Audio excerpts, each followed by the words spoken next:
Well, joining us for the analytical part of this live coverage, we have Ken O'Keefe, former U.S. Marine, who joins us in the studios here in the capital, Tehran, and Rodney Martin, who's a former U.S. congressional staffer, who joins us from L.A., Los Angeles. Thank you, gentlemen. Ken O'Keefe, I'll start with you. This should, I would think, be a warning signal to some of the countries supporting the terrorists in the war in Syria, in particular the U.S., Turkey, and Saudi Arabia.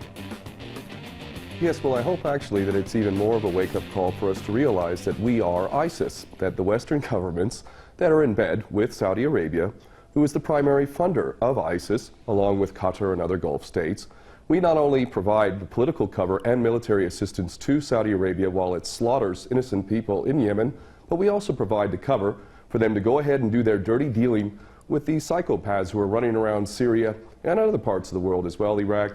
Let us remember that before the United States invaded Iraq, there was no al-Qaeda in Iraq. Look at it today. Let us also remember that when Gaddafi was in power in Libya, there was very little al-Qaeda. And in fact, now we look at it, and it's an absolute basket case full of these operatives. And we look to Syria as well as yet another example of where these problems were actually quite under control in terms of al-Qaeda. In fact, Bashar al-Assad was assisting the United States, this is all on record, in a very meaningful way. In fact, many of the tortures that were being carried out were being done by Bashar al-Assad, or at least his regime, in order to extract information from people that we were supposedly fighting.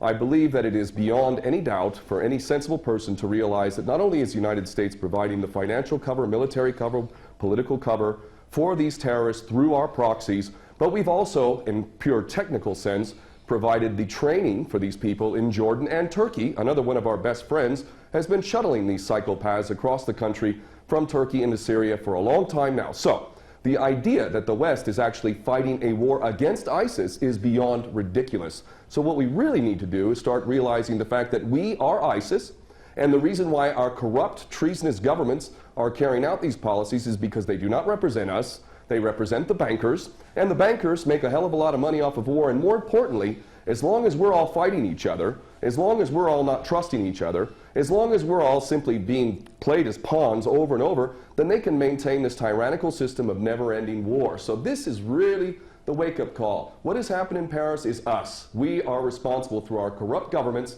for all of these policies, and even if these individuals who carried this out are not directly working for Mossad, CIA, ISIS, Al-Qaeda, all the same thing, even if they did this organically of their own volition, believe me, that is exactly what our so-called governments want. That is what the policy that we've been fostering over and over. And quite frankly, if we're to look at ISIS, ISIS stands for Israeli Secret Intelligence Service. They never attack Israel, and that in itself also tells you a lot about who these individuals are. Well, some of the events there, Ken O'Keefe, that our guest Rodney Martin talks about in terms of Islamophobia being created again, or more policies to exercise against Muslims, well, maybe this is what the intent is behind these attacks, if there are any hands at play behind the scenes of some of the countries involved in this so-called war on terror. Well, indeed, that's the case, and it's just more of the same now, isn't it? Now, I'm a non-Muslim, and I am angry at the way Muslims have been portrayed around the world. I have lived in Muslim lands, and I have experienced some of the greatest hospitality and generosity that you will ever experience, and yet Muslims in general are being associated with this monstrosity, this most recent monstrosity known as ISIS, which again I say is Israeli Secret Intelligence Service, and also Al-Qaeda previous to that, Al-Nusra Front. All of these things are intended to smear Islam as a whole, 1.8 billion people on this planet, to associate them with this sort of madness, when in fact it is us in the West that are creating this stuff, funding it, very much protecting it. In fact, America has been providing air cover to these psychopaths in Syria and Iraq largely, and we see that when Russia comes in and actually does something constructive, look how long many of these men are shaving their beards and running off with their heads, tails between their legs. It is really, really, really disgusting that people have been conned into thinking that Muslims have anything to do with this. And let us harken back to the original incident which has caused this madness known as the war on terror. The so-called 19 hijackers in Osama bin Laden is one of the greatest fairy stories ever created. The idea that this man in a cave in Afghanistan on dialysis was masterminding this incredible operation in the United States with 19 so-called hijackers wielding box cutters.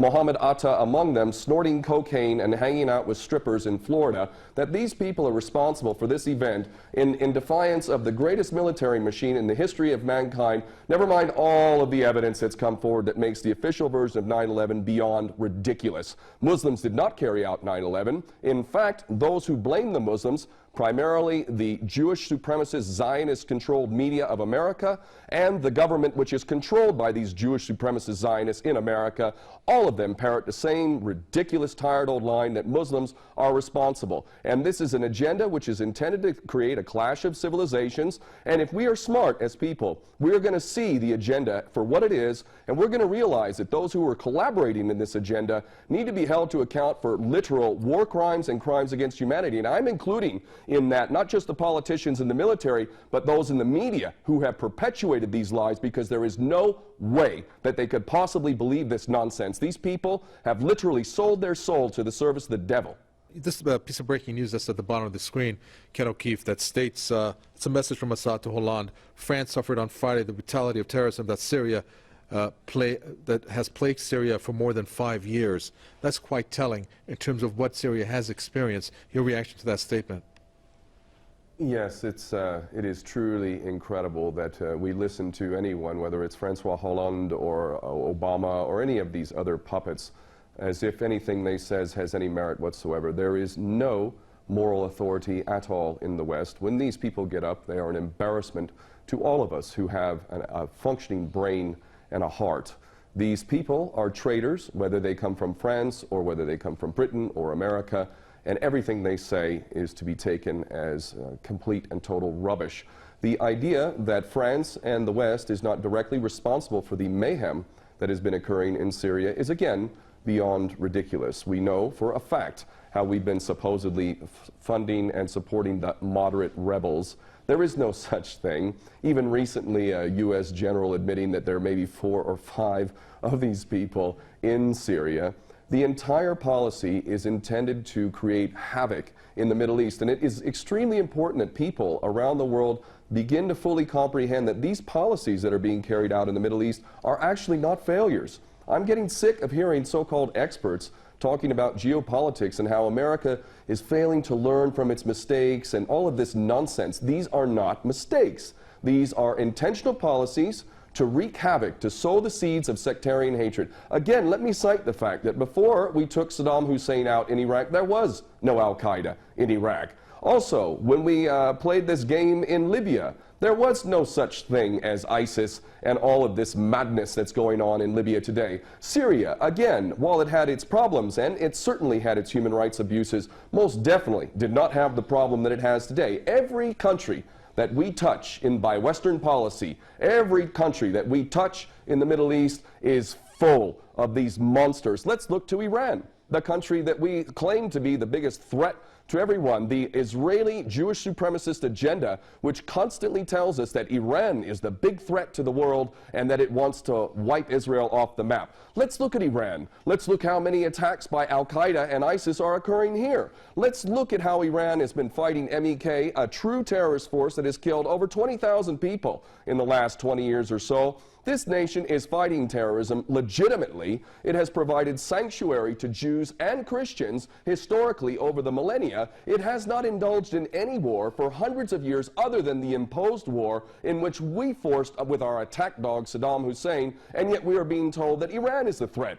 Here I sit in Tehran, and I can tell you the threat from ISIS is next to none. And the reason why is because Iran is not a player in this nasty game in which Saudi Arabia, Qatar, other Gulf states, Turkey, Jordan, ourselves, Britain, France, all fund, train, support, and ultimately are responsible for these monsters running around in their latest branded name, ISIS, which I will repeat a third time stands for Israeli Secret Intelligence Service.